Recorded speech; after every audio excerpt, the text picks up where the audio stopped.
Hey everybody, how you doing today? My name is Ryan Boland. I'm actually the Director of Sales for Dr. Mercola. And I have the opportunity today to actually introduce Dr. Mercola and our brand to you before Doc's talk. Basically, what I wanted to do is I wanted to start off by asking, basically from a raise of hands here, how many people read our newsletter every day? Wow, okay. Basically the majority of everybody in here, so which makes our job much easier, I guess. Well, just to give you a little background, Mercola.com actually was started by Dr. Mercola in 1997. Today is actually the #1 natural health website in the world, all right? Just to give you a scope of that, we actually had, in 2015 alone, 80 million new visitors, okay, globally. What are they there to see? Obviously, they learn about chiropractic. Obviously, Dr. Mercola does many articles in that fashion, as well as some of our health liberty initiatives. Those initiatives are the Right to Know movement, which many of you know, for non-GMO. Some of those are NVIC. And then, in addition to that, what a lot of people don't realize is that health liberty initiative is actually supported through our products. And actually, Dr. Mercola donates 20% of our net profits actually to those health liberty initiatives to make sure we can continually do this, which is a major portion of the website. The brand itself really breaks down into, I guess you can say, many different quality aspects. One of it is it's independently tested for quality and potency, obviously very important, but non-GMO down to the fact that we actually put even organically certified cotton plugs into every single bottle. Why do we do that? We make sure we don't even want conventional cotton that could possibly, well, mostly 90% of it is GMO, touching our product, all right? We use unique technology such as LECAPs, okay? At our booth, which is 1019, you can come by, I can show you what a LECAP is, but it's a liquid cap leak that is filled with nitrogen to make sure we have stability on the shelf and make sure that product is stable at all times, okay? The other thing is, one of the most important aspects is we have actually not really been part of the practitioner or chiropractic market with our products, but over the recent months, actually, we decided to go to distributors, and you can now get our products through Meyer DC, Emerson Ecologics, and Natural Partners if you're interested. So we're really excited about that. If you have any questions in regards to our products, you can come to booth 1019, you can come see our products. And basically, I'm not going to bore you anymore. Without further ado, I'd like to introduce to you the founder of Mercola.com, Dr. Joseph Mercola, everybody. Thank you, Ryan. Well, it's good to be here. As I mentioned earlier this morning, I'm a Florida resident now. I was born and raised in Chicago, from kindergarten to postgraduate residency training all within the city borders. And I realized as I grew up that I just didn't like dark, cloudy weather 9 months of the year. Or it seemed like it, or certainly a combination of cloudy and cold. So it's much healthier to live here. And how many people live here in Florida? It's almost everyone. This is great. Congratulations. Good decision. So I promise I'm going to share with you some tips that will help save your life or the lives of your patients, that will clearly be beneficial. So let's start. Oops, well, we are starting. Let's go into the back here. So this is interesting. We've known this for a long time, that 90% of the calories that Americans eat are processed foods, which is extraordinary if you think about it, right? It's 90%. But earlier this year, we found that actually 2/3 of those calories are ultra-processed, which means you could buy them in the gas food station. 2/3 of the food that people are eating. So you got to expect it's going to cause a problem, and it does. Half of adults have diabetes or pre-diabetes. So who is not here this morning? Who is not here? Okay, so a few people. I'll mention this. I created a headline after reading an article in JAMA written by Barbara Starfield and I said, wow, I looked at the stats and they added everything up. I said, doctors are the 3rd leading cause of death. And I'm sure you've probably heard that headline, but I was the one who created it back in 2000 and it sort of took off virally. And now earlier this year, the British Medical Journal published a study confirming that that's the case, that the medical system is the third leading cause of death, causing 700 people to die every year. And this is largely related to the food that we eat, which I'm going to focus on, and a few other variables. But you can see from this graph that there's a progressively increasing percentage of the food is being eaten away from home, where you have very little control over that, of the quality. So, why do we get sick? Whole lots of reasons here. Emotional trauma is a big one, of course, and I'm not going to focus on that. Toxins and heavy metals I will address later on. Food allergies and sensitivities. Movement deficiency, which is why I'm not standing at the podium. I'm moving around. And typically, like if I was listening to the audience, I would be in the back and probably standing against the wall so I wouldn't obstruct people's view. Now, it's encouraging you to do that, but you know, you have to think about that because we were designed to move. And if you don't move, you're going to have consequences from that. And as chiropractors, you know that one of the most common reasons people seek chiropractic treatment is for low back pain. And I had low back pain for pretty severe low back pain, not surgical candidate back pain, but pretty severe for 10 years, pretty debilitating. And I'd seen many different chiropractors, tried exercises and such, and power plates and stretching and yoga and all these different, and nothing worked until I stopped sitting down for 16 hours a day and started standing. I mean, I could not stand up and discuss things without crippling back pain, but now I can have no problems because I just stopped sitting. So hopefully you're moving in your practice. Lack of sleep is another issue. Sunlight is huge. And EMF exposure, probably the most concerning EMF is blue light. Artificial blue light. So one of the strategies is to eat real food. That seems simple, right? In fact, that was Michael Pollack, New York Times bestseller and columnist, or Stanford professor, I believe. His mantra is eat real food, mostly plants, and not that much, which is pretty true, you know, for the most part. Even though I believe in eating meat, I don't eat much meat, and it's a really important part of this. But the devil's in the details, right? So, you can have the best vegetables in the world, but if they are contaminated with herbicides, toxic herbicides, you're going to have a problem. So you don't want to have genetically modified foods. Why? Because typically they are sprayed with these toxic potent herbicides, which there are a large number of studies showing that they can cause significant problems. So stay away from those. CAFO meat, as I said, I believe animal proteins are important, and I'm not convinced of the value of a vegan lifestyle because I think there's some critical components that are missing, primarily DHA. But a central argument of this is CAFO, which is confined animal feeding operations. And I'm sure you've all seen those, right? Those pictures of the chickens, a million chickens in one cage, or not cage, but building. It's nasty. And then, of course, they feed them these foods that are herbicide-contaminated foods and loaded with other chemicals and hormones that gets into your system because you're eating them.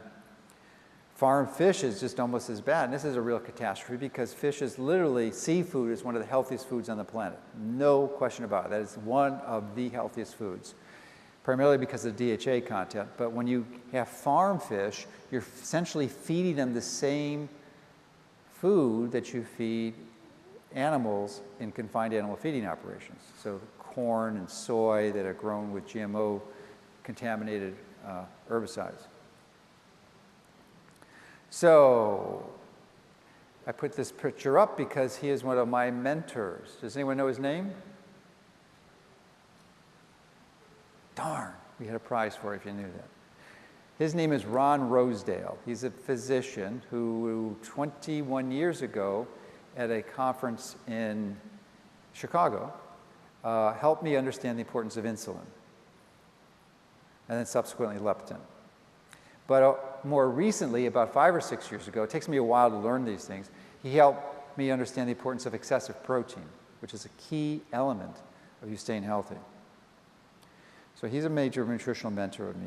And now I live in Florida, and I live close to the beach, really close, just a few minutes away. So I go to the beach every day, and I walk for about 2 to 3 hours without a shirt and very small shorts and no shoes.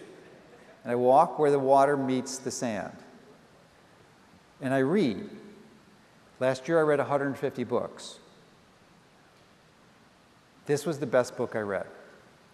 This book literally transformed my professional passion to understanding cancer. It's the metabolic theory of cancer. And I can assure you, cancer battles heart disease as the #1 cause of death, right? And every single one of you have people with cancer in your life. And there's a number of people here I've talked to. In fact, Jonathan in the front row is struggling with brain cancer and only been given a few years to live. So this information that I'm going to share with you literally is life and death, no question about it. Because the conventional system is BC when it comes to treatment of cancer and every other disease. You know what BC means, right? Beyond clueless. They don't get it. They're well-intentioned, but they are misinformed, seriously misinformed. Every day, today, tomorrow, the next day, you're going to have 1,600 people dying from cancer in the United States alone. 1,600 people dead. Most of them, I would suggest, well, that's me. I was going to have security take that person out. Sorry about that.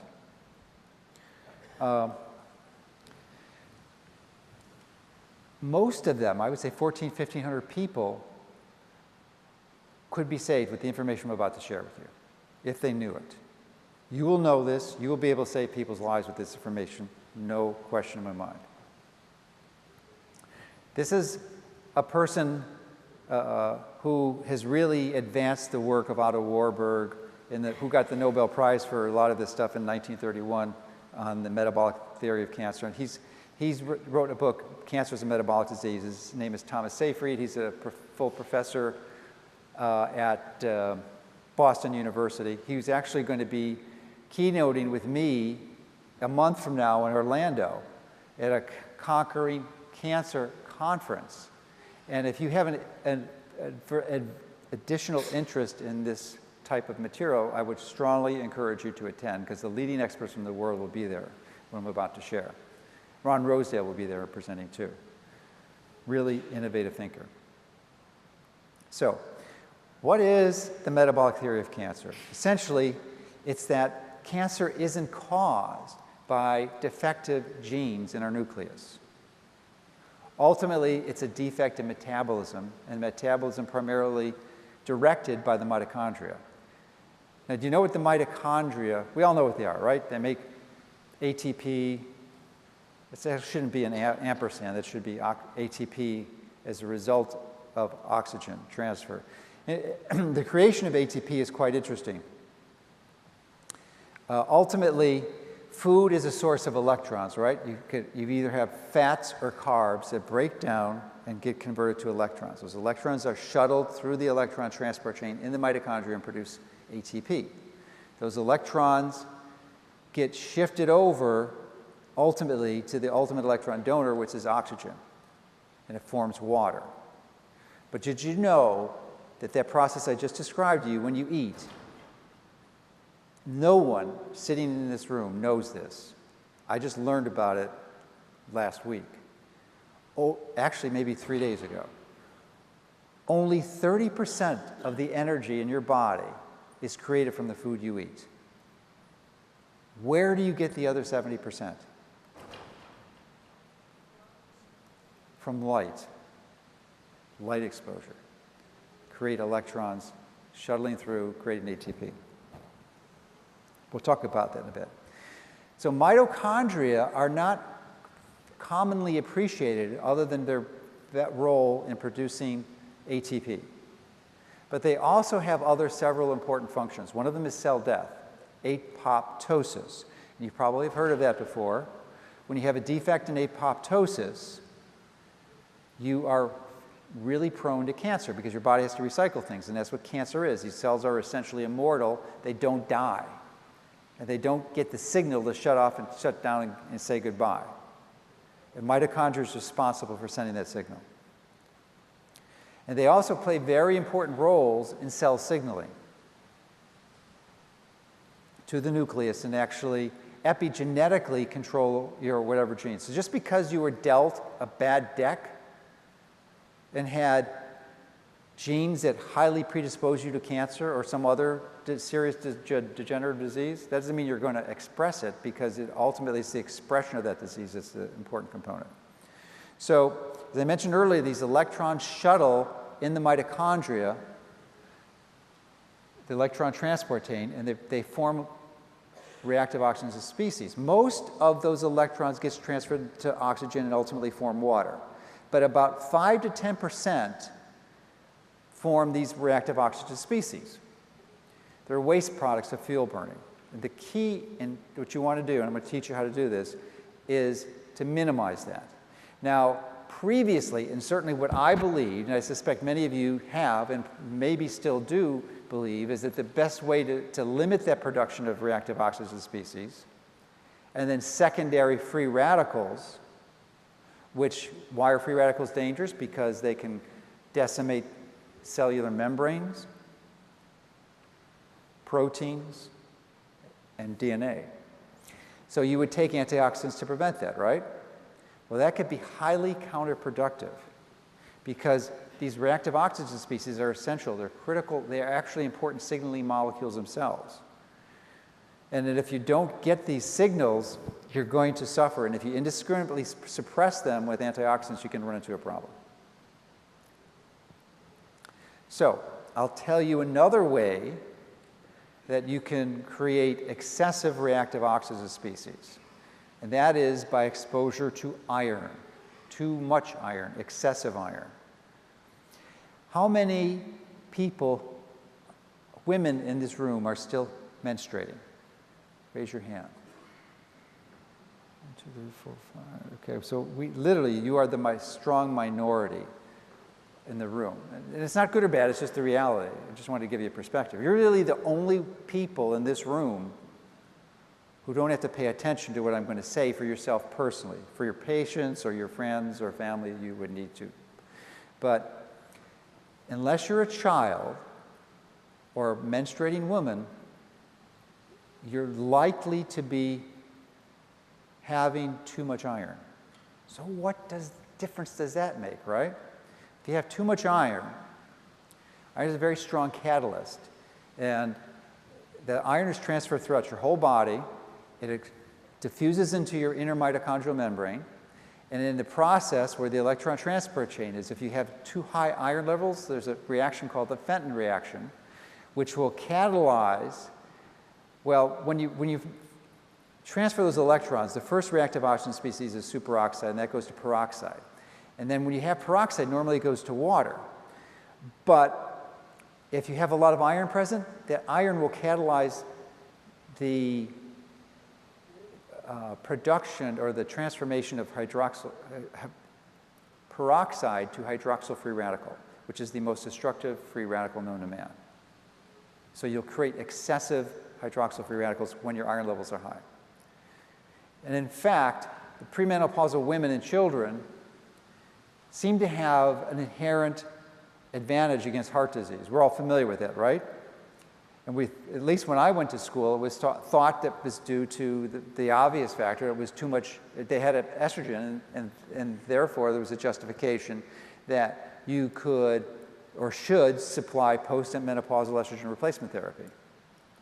And in fact, I believe this so much, I was a paid speaker for the drug companies. Did you know I was a paid speaker for the drug companies? They actually paid me to go to conferences like this and flew me around the country. This was 30 years ago, before I knew any better. Now, of course, I don't do that. But the actual reason for what I believe, and many others believe, that for the protection of heart disease in premenopausal women is that their iron levels are lower. You know why? Because we also find this in people who donate blood 2 to 3 times a year. They have less heart disease. They actually have far lower risk of degenerative heart disease. So what can you do with this information?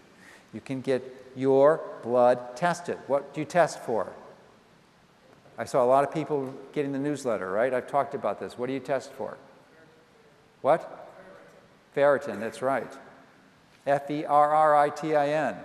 And the level is really interesting here because it happens to be the same ideal level for vitamin D, 40 to 60. Now, many menstruating women will have a ferritin level of 20 or even lower, which means they're iron deficient. They need iron. You need iron. The thing is, you don't need too much iron. So you'll know by a blood test. That is the single best blood test, not a TIBC, not a serum iron. And if it's too high, as it is in most of you, I can guarantee you almost everyone in this room, its level is over 100 unless you're having periods. So you want it to get about 40 to 60.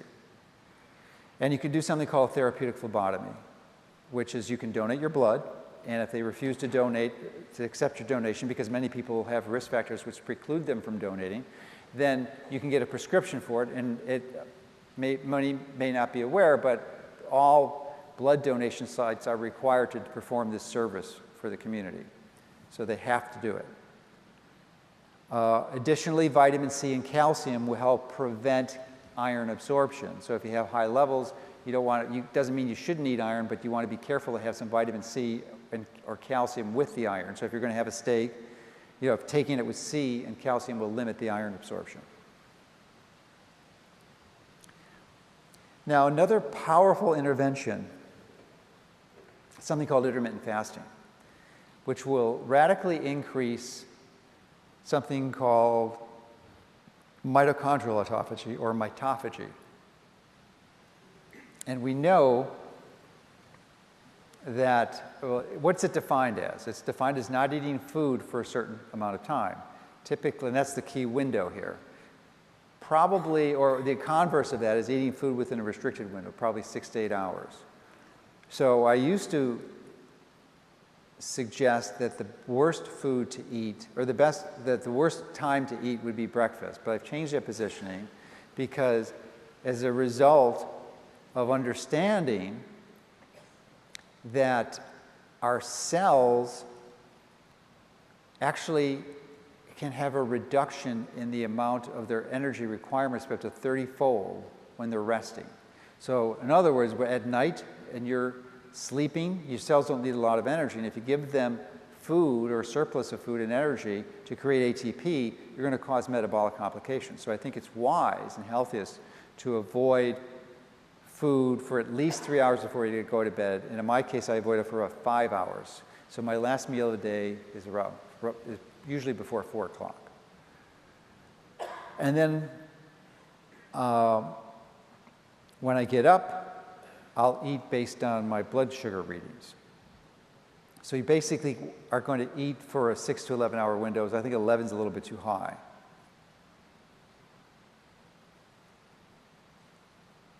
So I'm obsessive compulsive about this because I just really want to tweak this whole approach with the food component. And I have something called the one way that you can, this is a meter, a blood glucose meter that you can buy on Amazon. The reason I'm showing you this one is because it's $7 to buy this meter, which is pretty cheap. And the strips are only, if you buy a bulk in bulk, you can get it for like 20 cents. Most other meters, the strips are 50 cents and then maybe cost $25. But this one's pretty accurate. It's the one I use.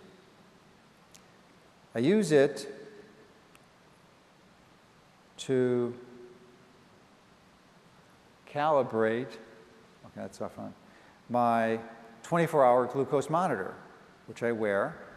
I have an inserted subcutaneous catheter into my abdominal wall, and it sends signals every 5 minutes to a receiver and shows me my blood sugar. which right now is at 86. So one of the ways that the data that I use to figure that, utilize that data, is that when I wake up, my blood sugar, you may not realize this, but the lowest blood sugar is not like when you have the fasting blood sugar is sort of the standard definition diabetes, right? So, but just because you're not eating doesn't mean your blood sugar isn't stable. Actually, the lowest it is around maybe 2 or 3 o'clock at night. And then it gradually rises, especially at AM when your cortisol levels go up. So I use this data to help me understand what time to eat. So because when you get up initially, it continues to rise, and your liver starts to break down. So it goes through a process called gluconeogenesis, where you're actually creating glucose. And then when your blood sugar is rising, that's probably the time to eat. So in my case, it's about 15 hours before that rise in glucose occurs. Now, most of us burn carbohydrates as our primary fuel, okay? But the reality is that we have only 5% of the fuel stored in our body is carbohydrates. 95% of it is fat. So it makes sense to reactivate our body's ability to burn fat as our primary fuel, just based on those numbers. And when your body is burning fat as its primary fuel, it's probably one of the most effective nutritional strategies to treat cancer. But not only cancer, anti-aging, heart disease, diabetes, obesity, neurodegenerative diseases like Alzheimer's, Parkinson's, ALS, and seizures. And in fact, these fat-burning approaches have been used to treat drug-resistant seizures for over 80 years, since the 1920s. And they actually had the Charlie Foundation, which was the son of a famous Hollywood producer who had these drug-resistant seizures, and they were going to take out half his brain to solve it. And then they heard about this approach, and it worked for him, and so they started a foundation. But for 80 years, we've been using this approach to treat seizures. So this is not something new that just came out when Atkins developed this. And Atkins really is a version of it, but it's certainly not the best. Okay, so what is this animal? It's a cow. But what type of cow? What is it? It's a Holstein. Who said Holstein? You're right. Are you farmers? All right. That's right. It's a Holstein cow. Do you know why I'm showing you a Holstein cow? No idea, right? What do you think the primary fuel for this cow is? Grass? So is this cow burning fat or carbs as its primary fuel? What do you think? Think about it. Fat or carbs? What is he burning? How many say fat? How many say carbs? Looks like it's split. It's fat. How is it burning fat? Well, you know, a cow has multiple stomachs, right? In those stomachs are bacteria, and the bacteria convert that grass, which is very low net carbs. What's a net carb? A net carb is total carbs minus fiber. So it's mostly fiber. And those bacteria will digest that material and convert it to fats, primarily short-chain fatty acids, acetate, propionate, and butyrate, which can fuel the intestinal cells, but they also migrate through the intestinal epithelium and circulate and supply your cells, and in this case, the cows. And that's what's driving it. And then ultimately, many of these fats are converted in the liver to ketones. And ketones are pretty interesting molecules. They're water-soluble fats. They don't require a transport carrier to enter the mitochondria. They just diffuse right through. They're usually like 2, 3, 4 carbons. And because they're so small, they just are able to penetrate these cellular membranes. Now, a key thing to know about ketones, how many people, well, I guess most, if you're here, you know, ketones are not dangerous. But this is not a commonly held understanding or belief. In fact, most people, in fact, I suspect the majority of medical physicians and professionals are confused about this because when they hear of ketones, the only understanding they have is in diabetic ketoacidosis. These are two different problems. Because in diabetic ketoacidosis, you have high ketones, of course, but usually ketone levels that are 300% higher than in nutritional ketosis. And also, the insulin levels are very high. But in nutritional ketosis, the insulin levels are really low, which is why it's one of the primary reasons why it works, because insulin is such a really powerful signaling mechanism that if you have elevated insulin, insulin resistance, it can contribute to degenerative disease. So the reason I'm talking about these is that ketones and fats, because it's certainly not the only fuel of fat metabolism that's burned in the mitochondria, because you have the metabolic capacity to break down these fats and then they get shuttled through the electron transport chain. But they burn far cleaner than carbs. So essentially, carbs are a dirty fuel, fats are a clean fuel. And by that, I mean they have less pollution, less reactive oxygen species.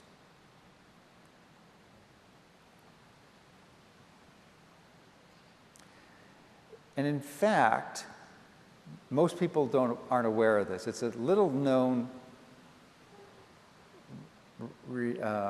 factoid that I picked up from reading the literature. As I mentioned this morning, 1 in 4 people in the U.S. are taking statin drugs, right, over the age of 45. But the reason that, but the reason that works is it inhibits an enzyme called HMG coenzyme A reductase, which is responsible for production of cholesterol. But that same enzyme is required by your liver to make ketones. So when you're taking statins, you basically shut down, impair, or inhibit your liver's ability to make ketones. Another good reason not to take them. Obviously, they cut down coenzyme Q10 too, that same enzyme, ubiquinol.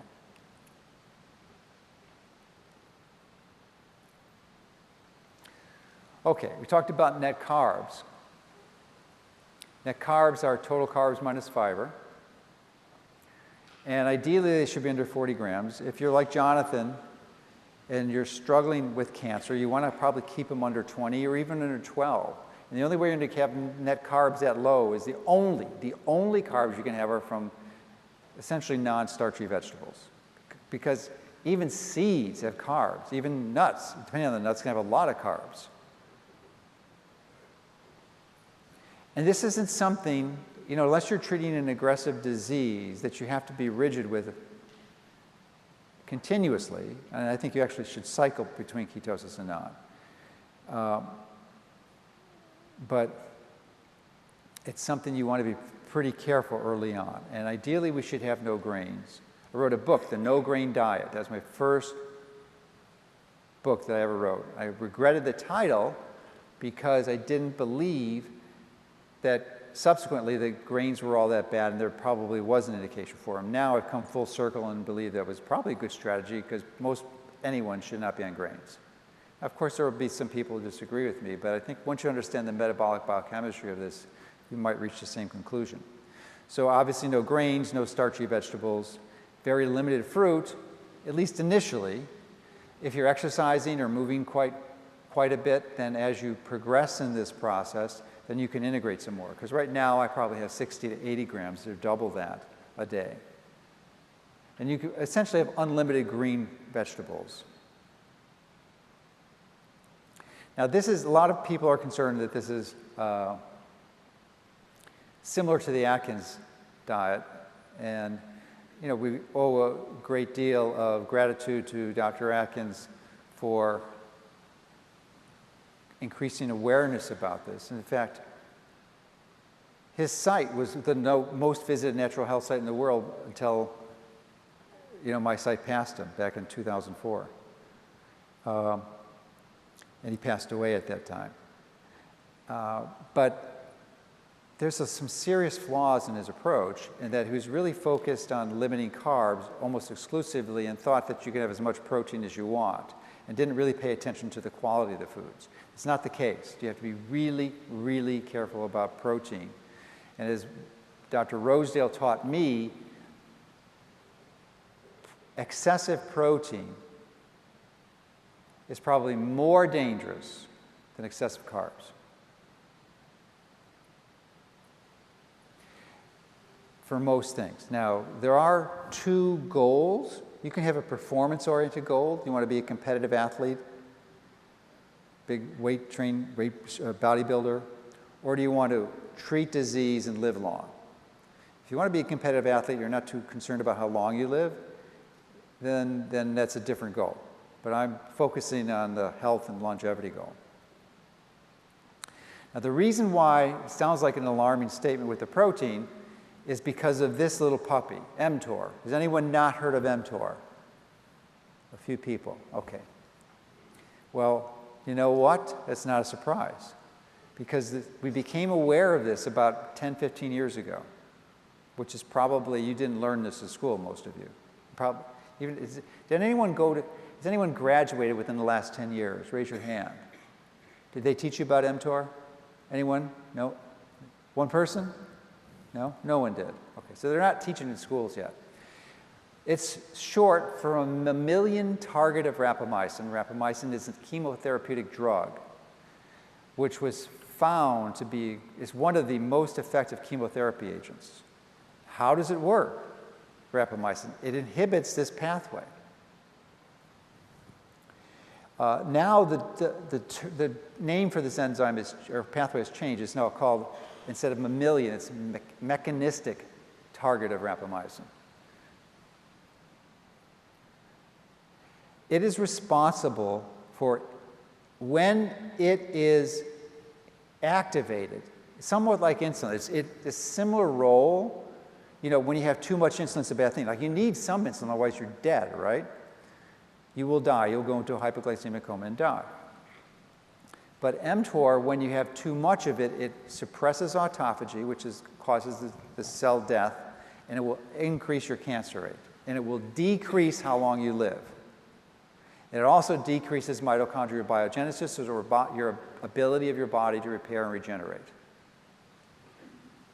Now, interestingly, it's hooked with another pathway, which is called AMPK, and it kind of teeter-totters. So when mTOR is activated, AMPK is suppressed, and AMPK does the exact opposite of every one of those. It goes up. So if you suppress mTOR, AMPK goes up, which is a good thing, which I think is expressed in this. Yeah, AMPK. So this is a big slide, a lot of stuff on here, but it really kind of demonstrates some of the things. If you have elevated AMPK pathways, you're going to live longer, and if you have elevated mTOR pathways, you're going to die early. And the mTOR is associated with insulin and leptin resistance and IGF-1. So if you're an athlete, you know, you might be interested in taking insulin or IGF-1, and you think it's a good thing, or human growth hormone, but it's going to activate mTOR. And this just is not commonly appreciated. So this is how much protein. Wouldn't you like to know how much protein you should have, right? What's the magic number? It's a gram per kilogram of lean body mass.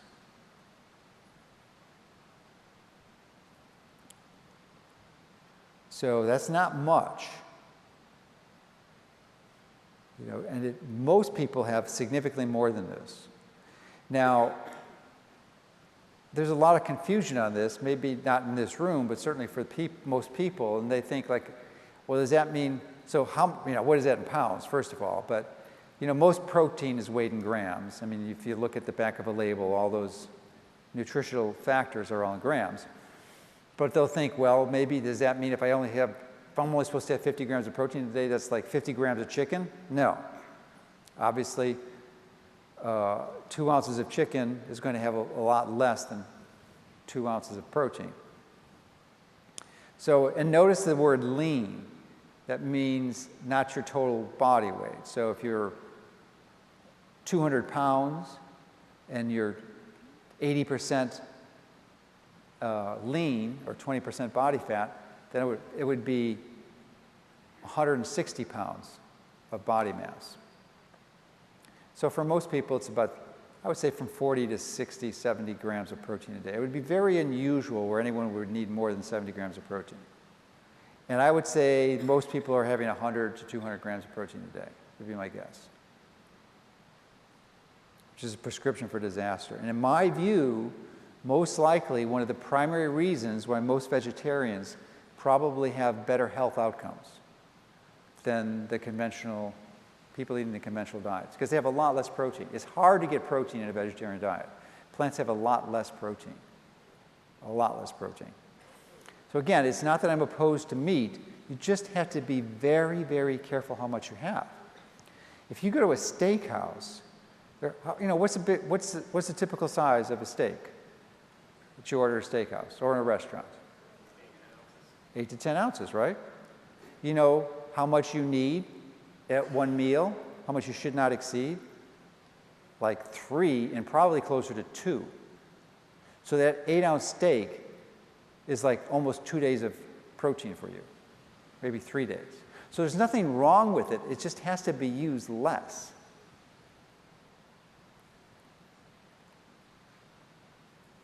Now this is interesting statistics because it helps us understand how we got into the situation to begin with.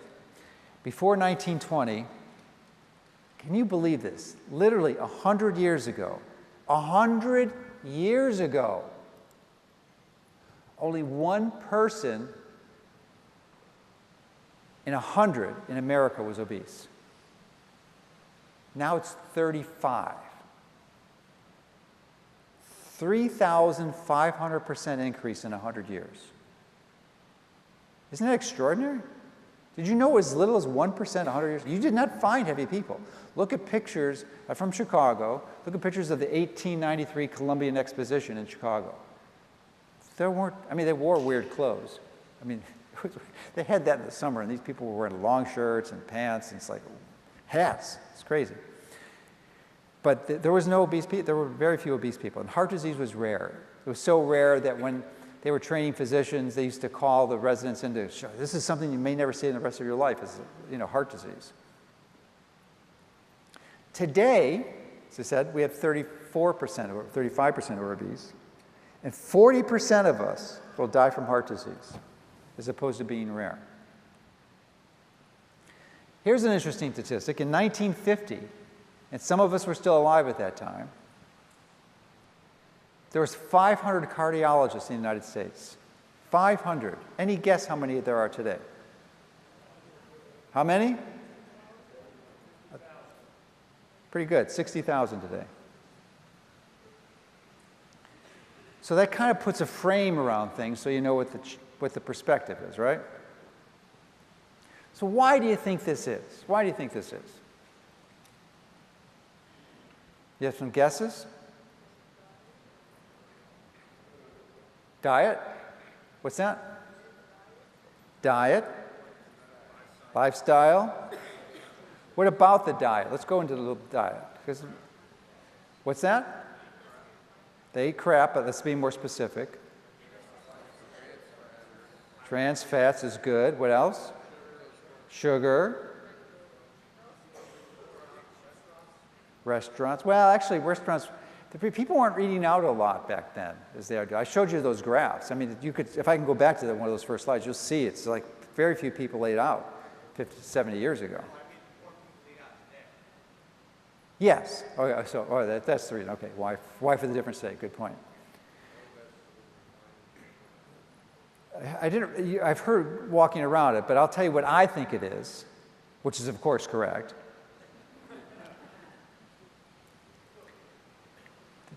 The massive decrease in animal fats from 1910 to 1970s, replaced with 400% more refined vegetable oils. So we've all heard of Ansel Keys, right? 7-country study, you know, who basically manipulated the data. You know who funded most of his research? Any idea? Who? No, the pharmaceuticals. This industry actually had more power in the 50s than the pharmaceutical companies. Subset of the food industry. Nope. It's actually, I'll give you another hint. This was the most powerful industry in the 1800s. The most, exceeded the oil companies. Want another hint? Responsible for slavery. Nope. The sugar industry. That was his primary sponsor. They funded all his research. But he did come up with some important concepts. Fat was a problem in the 1950s. There was an epidemic of heart disease. It did exist. This is not fantasy. But I believe it was largely related to the processed, refined vegetable oils. So his solution was mostly correct. We had to decrease the bad fat. His recommendation, his therapy, was fatally flawed. He replaced it with carbs instead of healthy fat. Now, just to give you a really powerful illustration of that, how much do you think, and soybean oil is the worst, because not only from 1900 to maybe 1900 to 1990, these numbers are going to be valid, but from 1990 to present, this soybean oil has progressed to almost exclusively genetically modified soybean oil, which means it's contaminated with Roundup and glyphosate. So, let alone the fact that it's omega-6 refined vegetable oil is dangerous, but it's synergistically exponentially worse because of the GMO contribution. So how much did soybean oil increase from 1900 to 2000? 10 times? 100 times? Or 1,000 times? How many vote for 10? How many vote for 100? How about 1,000? Well, you guys got it. You're a smart group. It's 1,000 times. And if you weren't really great at math, that's a 10,000% increase in a century. 10,000% or 1,000 times. That's just extraordinary. So, someone mentioned oxidized oils. We need omega-3 fats. I'm going to talk about that for a moment because it really is essential. It's important. It's a valuable piece of the puzzle. So does anyone here have flaxseed oil at home? How many, stand up. You need to stand up anyway for BDNF. Just want to make sure. Okay. All right. No, stand up. Can you stand up? When you get back next week or this weekend, I definitely want you to take that flaxseed oil and give it to a neighbor or a relative that you don't like. You can sit down. Why? You should never be consuming that at all. Now, it doesn't mean you shouldn't consume flax seeds or flaxseed oil that's contained within the flaxseed, especially organic, because you don't want to get non-organic flax seeds. I have a tablespoon of flax seeds every day. I put them in water, soak them overnight, and put them in my smoothie. But flaxseed oil should never be consumed. It's almost immediately oxidized to a rancid fat. Not a trans fat, but a rancid fat. It's oxidized.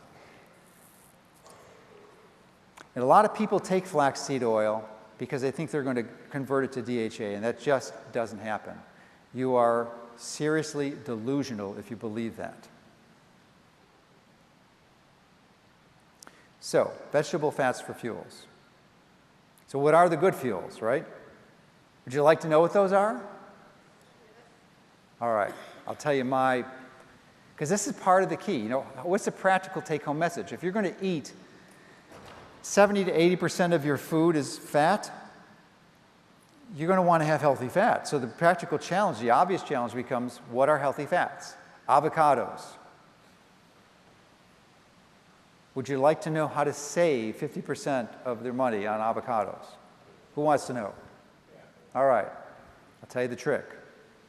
You wait till they go on sale, because they almost always go on sale, right? When they're on sale, you buy, depending if you're going to use yourself or your family members. For myself, I'll buy 40 avocados. But how can you eat 40? I'll tell you the trick. You buy them rock hard green. You put them in the fridge, and they're good for 3 weeks. But you have to take them out 2 to 3 days before you're going to eat them. And then they ripen. Because it's a pain. Because I eat 2 to 3 avocados a day. So you don't want to be going to the grocery store every day. And I have 5 avocado trees, but they haven't matured to the point where I can harvest them yet. Coconut oil is another very good oil. It's saturated. Avocados are monosaturated. Coconut oil is great, especially for developing ketosis. It has about 50% of its fat is something called lauric acid, a C12, and it has some really potent antiviral activity and antimicrobial. MCT oil is another important oil, especially if you want to catalyze ketosis, because it's more readily converted. So MCT oil is a combination of C8 and C10 carbons, which are, it's basically liquid at room temperature, where coconut oil, obviously, about 75 degrees or colder will solidify. But MCT just never solidifies, even if you put it in the fridge. Now, there's 2 types of MCT oil. One is the conventional type, which is relatively inexpensive, and it's a combination of C8 and C10. And the more expensive one is C8, or caprylic acid, which really converts to ketones really well. We're actually going to, well, it's available in the online, but it's pricier. But if you have a serious disease, it's something you want to consider. This one is not many people know about. It's raw cacao butter. And I have about 2 ounces of this a day. It's definitely a solid at room temperature. And it's basically what a lot of chocolate is made out of. So it's got some really good flavor aspects to it. It's almost all saturated fat. And then you can have nuts, macadamia nuts and pecans, both of which I have in my backyard. They're not mature yet, though, because macadamias are the most optimized for nutritional ketosis, because they have the highest amount of fat and the lowest amount of protein and carbs. And then pecans would be the number 2 one. And then seeds. What type of seeds? My personal nutritional power sources are black sesame and black cumin, C-U-M-I-N. And I have about a tablespoon of, actually a tablespoon or 2 of each a day. Now, there's animal fats for fuel too. So pastured animal fats, like my personal favorite is duck fat. Just incredible flavor. Now, when I talk about pasture, there's the key. It's almost better than organic, because they're raised humanely, and these animals are exposed to their natural diet, which is grass. They're not given grains or artificial food that they were never designed to eat. Butter, ideally from your local farmer, raw butter that's unpasteurized. If for some reason, I mean, you can, and the way you find that is you go to your local health food store and ask around where the local farmers are, and they usually can connect you. But if you don't have that available, you're not willing to do the work, then you can get Kerrygold at the grocery store, which is probably the highest quality commercial brand of butter. It's about $7 a pound, whereas raw organic butter from the farmer would probably be double that. Then tallow and lard. Tallow is actually beef fat, lard is pork fat. However, the most important animal fat, bar none, is DHA. DHA is an omega-3 fat, right? But it's particularly interesting that DHA is highly conserved in our system, and our system in biology, so that most eukaryotic cells have this in their membranes and they're incorporated in their mitochondria. It's one of the only molecules that's pervasive in biology like this, it's used for that purpose. In fact, it's really one of the only fats that you eat that is not metabolized for fuel. Your body conserves it and sticks in your cell membranes where it belongs. You know, why is that? I didn't realize until recently, DHA performs a miraculous feat. It has this very unique contribution of pi electron cloud around it, so that when you expose your body to healthy amounts of biological light from the sun, it will convert those photons to electrons and fuel your body. Remember I said 70% of that fuel for your body doesn't come from the food you eat, it comes from the light you absorb. You seriously impair your body's ability to capture that light if you don't have sufficient DHA. In my view, and I could be totally wrong, it is the single most important food you make sure you have to have enough of. Your health will suffer. You can do everything nutritionally right, and if you don't have enough DHA, you're like short-circuiting your ability to get healthy. Now, there's a lot of confusion on this because many people think that you can take flax seeds or chia seeds or hemp seeds and your body will convert that to DHA. It does convert some, we'll admit that, but that some is insignificant clinically. It's probably under 1%. Now, you convert some of it to EPA, which is useful, but EPA does not do what DHA does. And when you eat ALA in any form, your body's actually going to burn that and metabolize it. Preferentially. It's not going to store it in cell membranes like it does with DHA. Now, there is a test that you can get. It's called the omega-3 index that will actually tell you if you have enough omega-3.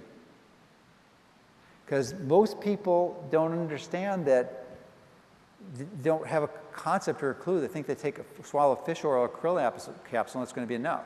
In fact, the recent science has shown even the krill oil, you need to have double the amount that was recommended initially. And I personally believe that rather than taking a supplemental form, and this is where I get all my DHA, is from seafood. So it has to do with the positioning of those omega-3 bonds, and that when you process it, that positioning gets distorted and it doesn't work as well biologically. That's why you want it from real food. So what does that mean? These, in my mind, some of the top sources, sardines and anchovies. And I have anchovies. In fact, I had anchovies for lunch today. And fish roe, or fish eggs, which is kind of pricey. It's about $50 a pound, but an enormous source of omega-3 phospholipids. And then Alaskan salmon. Now, I just finished, I told you I read a lot of books because I walk on the beach. I just finished a book 2 weeks ago called Fake Food. And it's really an eye-opening. I'm doing an interview with the author soon. But fish is like one of the federal regulatory agencies are essentially blinded to fish fraud. And it's just pervasive. I mean, it's shocking the lies and deceptions and manipulation around this. Now, not necessarily if something's certified like an Alaskan salmon, but you think you're ordering a fish that says Chilean sea bass, it's not, in the especially in the restaurants. So you've got to be really careful looking at this and making sure that if you're going to invest in high quality seafood, because what's the alternative? It's going to be farmed fish, and farmed fish might be worse than no fish because of the food that they're feeding it. So that's the ideal, is some seafood. Now, this is a graphical representation of what I eat, percentage-wise. And you can see it's a lot of fat. And I have the breakdown of the fat on the right there. Mostly fat. Little protein, 8%, and 4% carbs, but it's literally 10, I think this may be an older one. I think I might be at 15 to 16% carbs now. With a little less fat, I might be around 75%. because you know why? It's summer. So summer we're designed to be able to eat more carbohydrates. So I have 60 fruit trees. I have mangoes and figs and peaches and plums and the cherries. Because I live in Florida. Has anyone heard of Barbados cherries? No? Have you had one person? Do you have them? Are you growing them? They are great. I should have brought some down. But the other name for Barbados cherry is acerola. And I'm sure most of you have heard of that, right? That's the highest concentration of vitamin C of any food known to man. Each little cherry, which is the size of a gumball, has like 80 milligrams of vitamin C. And the other cool thing about Barbados cherries, because if most of you live in Florida, you should be growing these things. Literally, they will provide you with fruit 6 months out of the year. And you can't buy acerola cherries. Or maybe dehydrated you can, but you're not going to buy them fresh because they're so fragile and perishable. So every day I go out to my tree and pick 50 to 70 cherries, and I eat them when I'm walking on the beach. So that's why my carbohydrates are higher now. Now, you're not going to be able to get, a chart like that without some sophisticated nutritional analysis. And wouldn't you like to know how to get that nutritional analysis for free? Well, there's a few programs out there, but I believe this is the best one, Cronometer. It's a nutrient tracker. And it's the best because it has the most accurate data. The MyFitnessPal would be the other one, but it's usually crowdsourced data. I mean, they have real data in there, but it's confused and complicated because they allow everyone to enter their data and no one fact checks it, so you have a lot of inaccurate information, and if you have the bad information, it's worse than no information. See, the Cronometer doesn't allow that. It's got the best graphical user interface by far. It blows everything else away. And it's free. Free is hard to beat. They do have paid versions if you want to get more sophisticated reporting or you want an online app. But you can just use the desktop version for free at no charge. And we actually worked with the developer to provide our own version of this, which is oriented towards ketosis. So if you backslash Mercola, then you can enter into ours. Now, would you like to see an example of my main meal of the day? Who would like to see that? All right, well, here it is. This is what I would normally have for lunch, but I had to have the kale salad today because I was traveling. Sometimes if I get crazy, I will travel with a salad. I'll bring my salad on the plane if I'm flying somewhere, if it's a day trip or something, and people look next to me, look at me weirdly. But sunflower seed sprouts, I grow fennel, fermented vegetables to help pepper up the microbiome. And I grow my red bell peppers, and oregano I grow, and cilantro and rosemary. And then a protein is usually about 25 grams, and it consists of not all of these, but usually one of these. I actually don't have the bacon anymore, but pastured eggs, salmon and salmon roe, sardines or anchovies. It's mostly anchovies, though, because I like that salt. But a sardine and anchovy are pretty similar. The only difference is the salt. And this is my fat bomb, which is 3 meals a day. I have it like a breakfast, a mid-morning breakfast after. This is a breakfast I split in 2.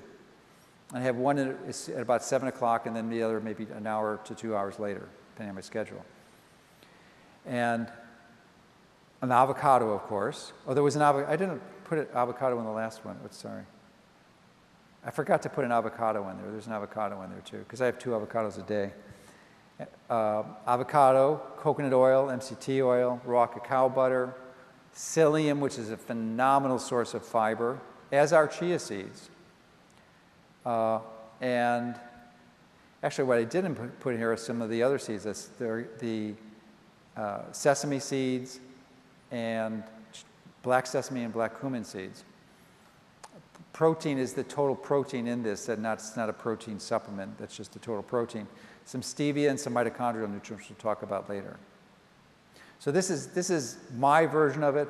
I actually got the idea from Dominic D'Agostino, I revised his version. He's one of the leaders in developing the ketogenic program for treatment of cancer. And this, in case you didn't recognize, this is a picture of me in high school. No, actually college. Now it's there because to remind me of you, to tell you the importance of exercise. Because exercise will increase AMPK and mitochondrial biogenesis. Now this is a person, was one of my last patients, his name is Jeff, that I saw in Chicago. He had been to the University of Chicago for something called Cushing's disease, not Cushing's syndrome. There's a big difference. This is a tumor, usually not a lethal, well actually it is a lethal tumor, but it's not lethal because of the size that it grows. It's lethal because of the metabolic complications, that it produces too much cortisol. And it just destroys the body. So he didn't have many options. And before he saw me, he had been to the University of Chicago, and they did some surgery. They had a neurosurgeon who, actually the anesthesiologist in the pre-op had a complication, and as a result they suffered thoracic impairment, so essentially he was paralyzed from the waist down. But it gets better or worse, at least from Jeff's perspective, is that the neurosurgeon, whose neurosurgical resident slipped up, his optic nerve got severed, so he's blind. So he's blind and paralyzed. So you got to think that's a pretty challenging scenario, right? So the important thing about this, and the reminder, is that even though he's blind and paralyzed, he was still exercising. So, you know, if Jeff can still exercise, you know, what's our excuse? You know, we all need movement. We've got to move. And he could still do it in that compromised position. Now, obviously, it was limited, and it's less than ideal when you can't use the bottom half of your body, because that's the primary where you move. But it's still necessary. So sitting is the new smoking. We all know that for a variety of reasons. And it's actually, you lose, at least as this new study suggests, more from your life expectancy for every minute you sit than every minute you smoke. That's interesting, isn't it? Real strong incentive to not sit most of the time at your desk. Should move about 7,000 steps a day. And exercises has a pretty dramatic effect on decreasing cancer risk, primarily through the mechanisms I showed you on that earlier slide, where mTOR goes down and AMPK goes up. And I didn't know this when I first heard of it. I heard this in the 80s. It seemed odd. I was been exercising for a long time. I started exercising in '68, but I didn't, because it's not intuitive that it should lower your risk of cancer. I mean, heart disease, yes, but cancer didn't make sense. So other important factors. I cover them in my most recent book, Effortless Healing. Does anyone have a copy of that? A few people. It's a good book. It summarizes a lot of the basics, if you're interested in more. But I'm writing a new book that should be out next year that goes into far more detail of what we just discussed. So, and this is this is actually a different component, is vitamin D. Of course, it's really important. It's been shown to cut the risk of cancer by 50%, right? But notice that they're holding you see the sun in there, because that's the best source. Now, since most of this group lives in Florida, how many people are actually taking oral vitamin D? Raise your hands. Okay. Not a good thing. You know when the last time I took oral vitamin D? 7 years ago, when I didn't know any better. Why may it not be a good thing? Well, vitamin D is also a steroid hormone. It's not really a vitamin, okay? They just call it a vitamin. It's a steroid hormone. It has profound metabolic consequences. And what increases it in normal physiology? Our exposure on naked skin to ultraviolet B radiation. So in addition to being this powerful metabolic transmitter and steroid hormone, it's also a sensor for ultraviolet B exposure. And when you take oral vitamin D, you're confusing your body. You're telling it that you've had enough UVB exposure when you haven't. And there's a profoundly beneficial effect to having UVB exposure. So you mix up the body signals. So are you getting some benefit? May the benefit outweigh the risk of that? Probably. But ideally, especially if you live in Florida, you're one of the few groups who can get away with it.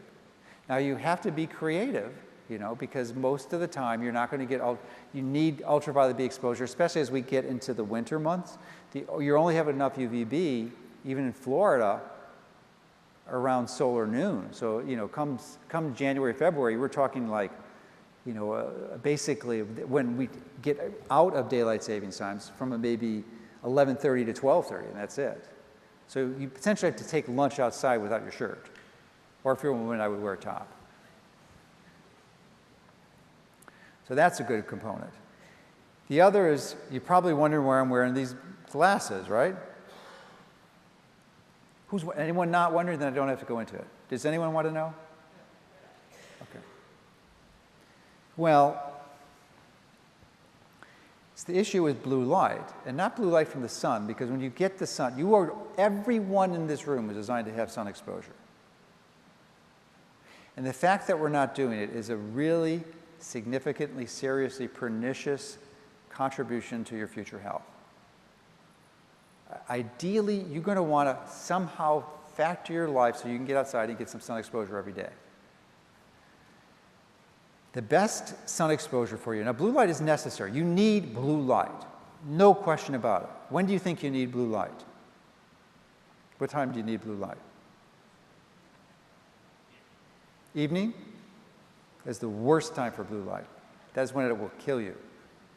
It's very dangerous in the evening. You need it in the morning, but you need it in complete proper balance with enough red light. So any blue light from the sun is perfectly balanced with red light in equal amounts.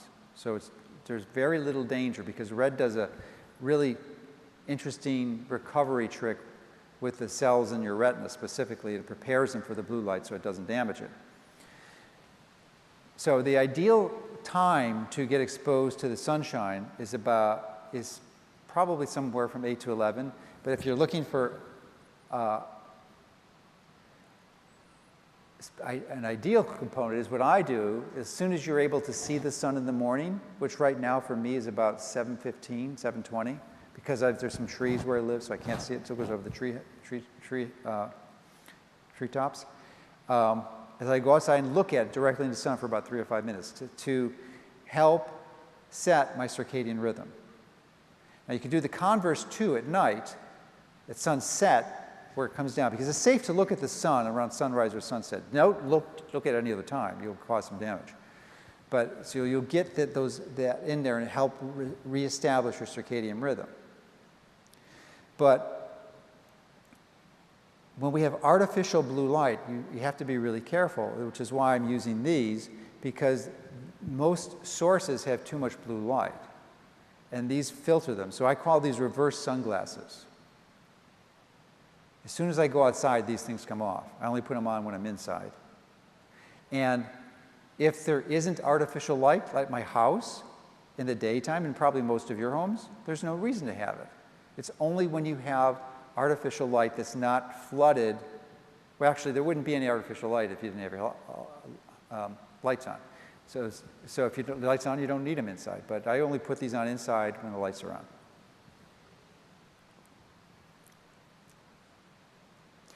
This is a slide to remind me to tell you about grounding.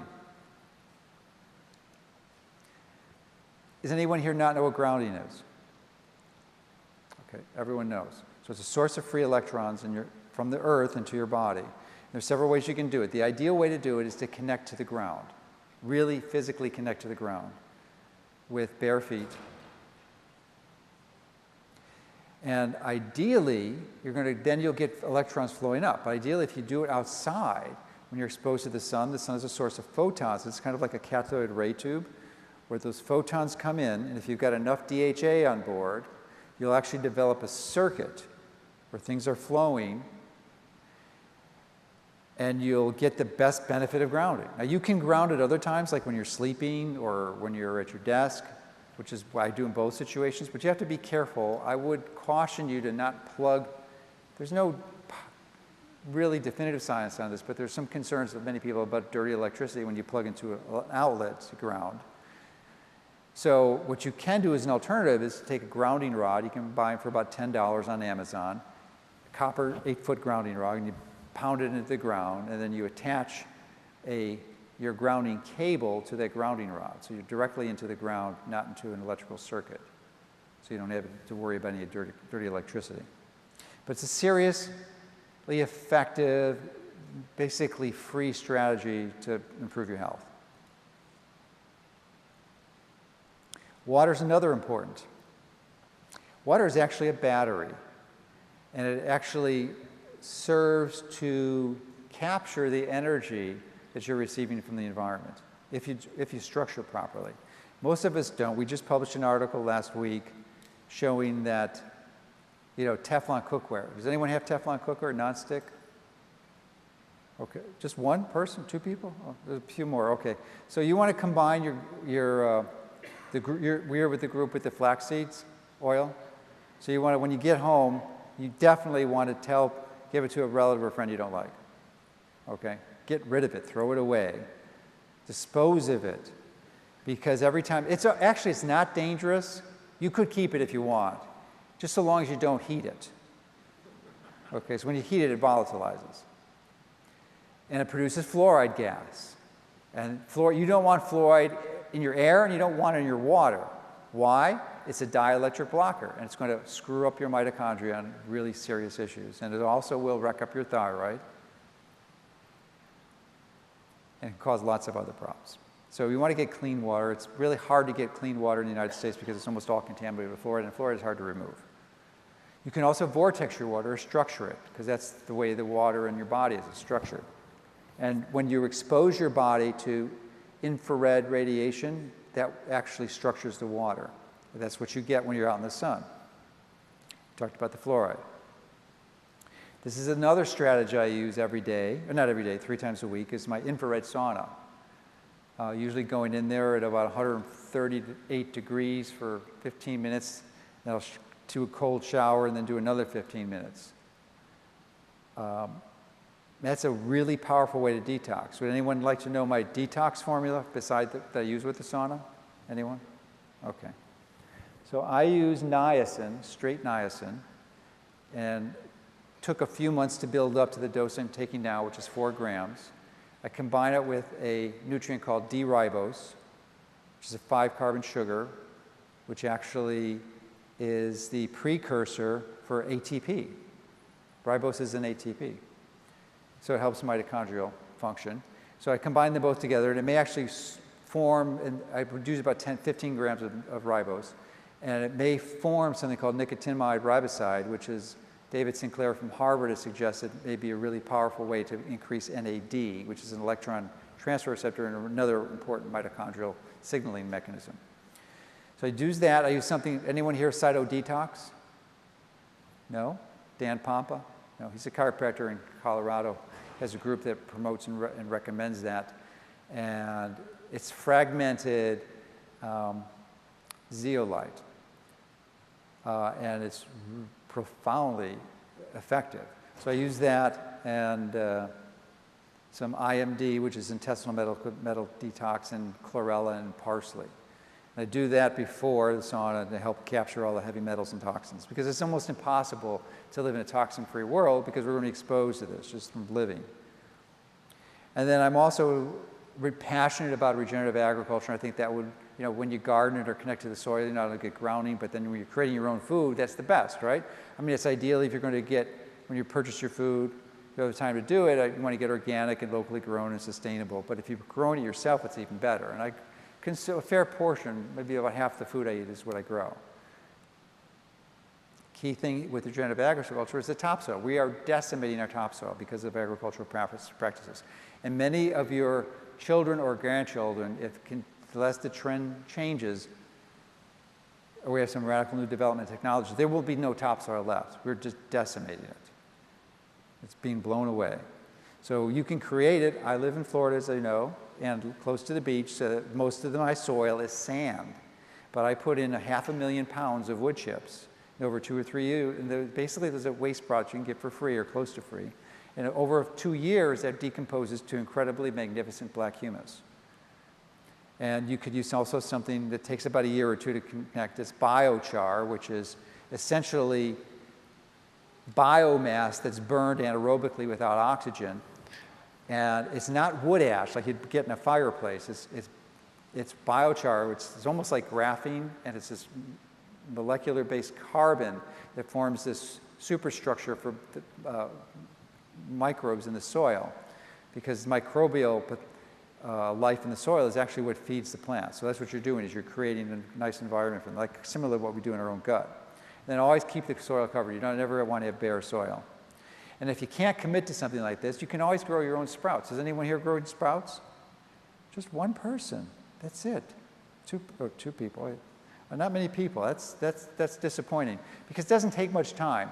And sprouts can be 30 times more nutrient dense than even vegetables you're growing organically. And literally, they're really great for the kids because you can grow them, and in like 7 to 10 days, you'll be able to make a harvest. So the kids love to see that, from a little seed to something they cut and they eat. And the best ones that I think you'll enjoy would be sunflower seeds, sprouts, and you could use pea sprouts too. And you can sprout a lot. There's probably dozens of different sprouts, but most of them are pretty small, like clover or something. And you're not going to get the most food out of your time investment. So mitochondrial nutrient support, I'm going to list some that I find useful. Ubiquinol, or coenzyme Q10. Ubiquinol is the reduced version. Phospholipids, which what I neglected to put into my keto bomb mix was that I put some krill phospholipids in there, because other phospholipids you can use would be like lecithin, preferably from sunflower, not soy. But when you put them and you whip it up, you basically create a liposomal structure. So any micronutrients in the food you have are more rapidly absorbed. You're going to really get the nutrition. You'll bypass them. Sort of like how krill works better than fish oil because of the phospholipids. Carnitine, which is a transporter, at least L-carnitine is, for fats to cross the mitochondrial membrane. D-ribose we talked about, and resveratrol, which is interesting. A lot of people, David Sinclair from Harvard is the guy who found this thing, but it actually is like exercise in a pill. It has many similar metabolic benefits. It increases AMPK, PGC1 alpha, and some other components. So it's not necessarily something you have to have, but if you're looking at upregulating, I think that's a useful one. And then PQQ, which is a type of vitamin B. And then, of course, magnesium, which is like almost everyone's deficient in. So I think that wraps it up. We've got about 5 minutes left for questions, and hopefully I've created at least enough questions in your mind, and that you might have one or two. Yes?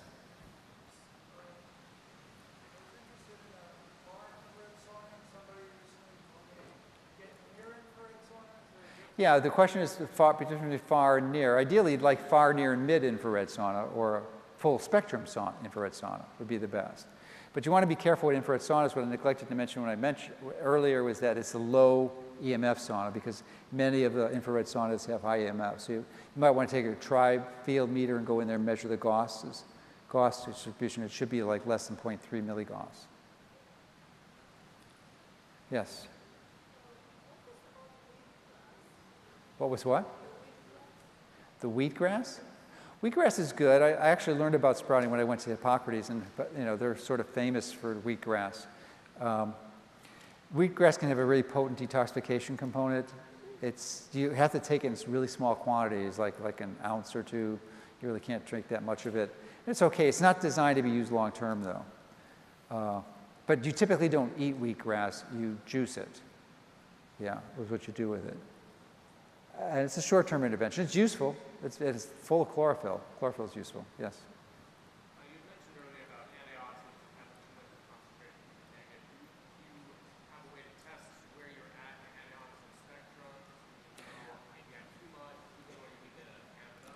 Yeah, the question is, how do you know if you have enough, if you're taking excessive antioxidants?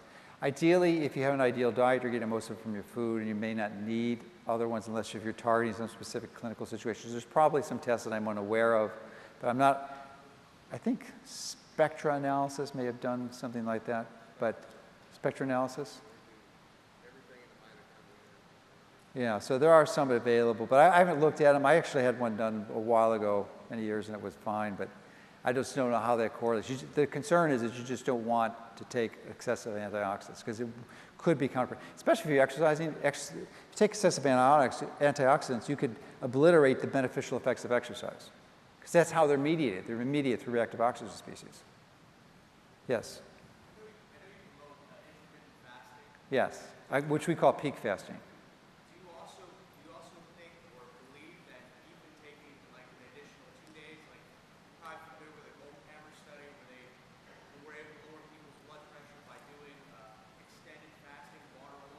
Mm-hmm. Do you find or do you think that may be an effective strategy to help people, especially if they have chronic disease or even some acute autoimmune disease?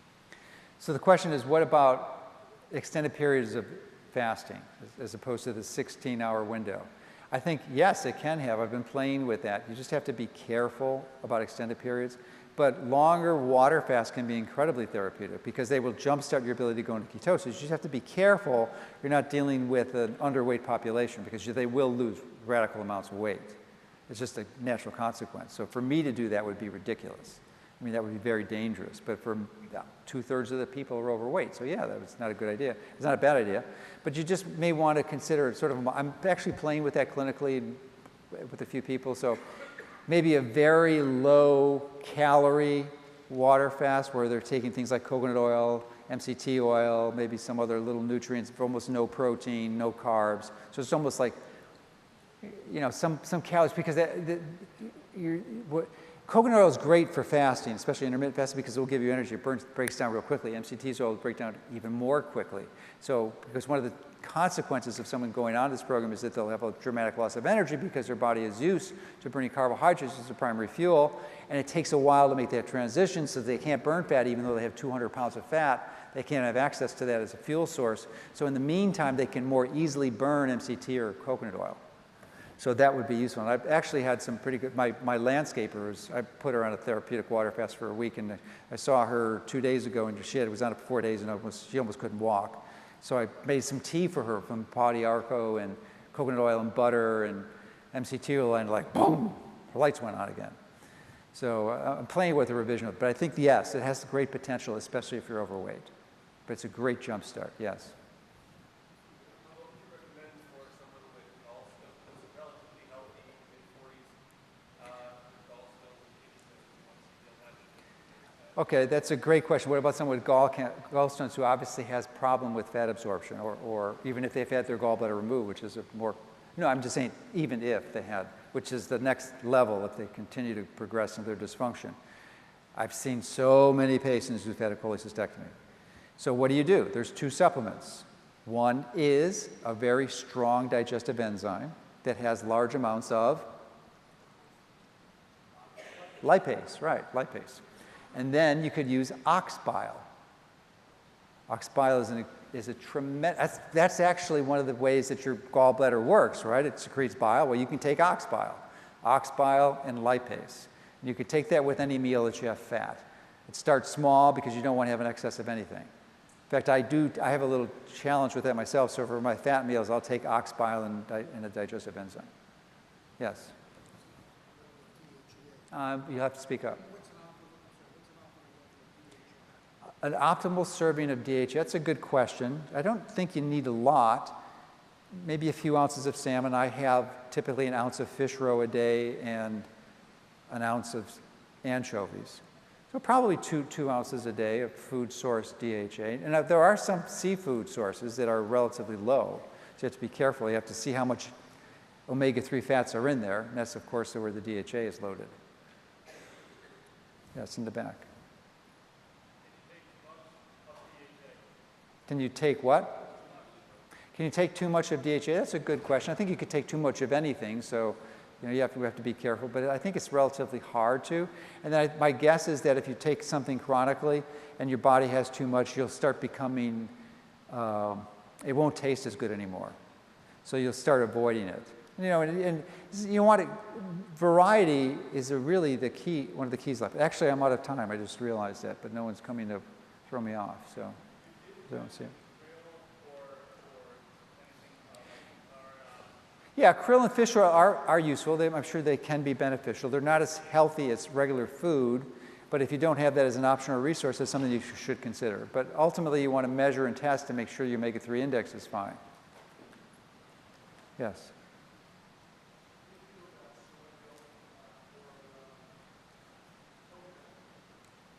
Coconut milk is typically fine. You have to be somewhat careful because it's typically in cans with coconut milk. At least that's been my experience. I mean, they may have these cardboard ones too, but you got to look at the carbs. You have to look at the nutrition index. Soy milk I would absolutely recommend against.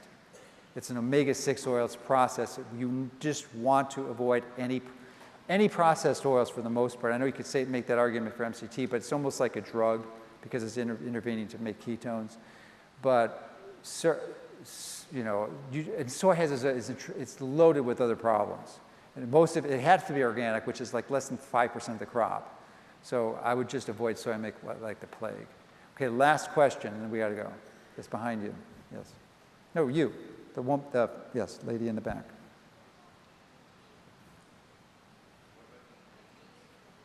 Eating beans? Eating soybeans? I'm still opposed to.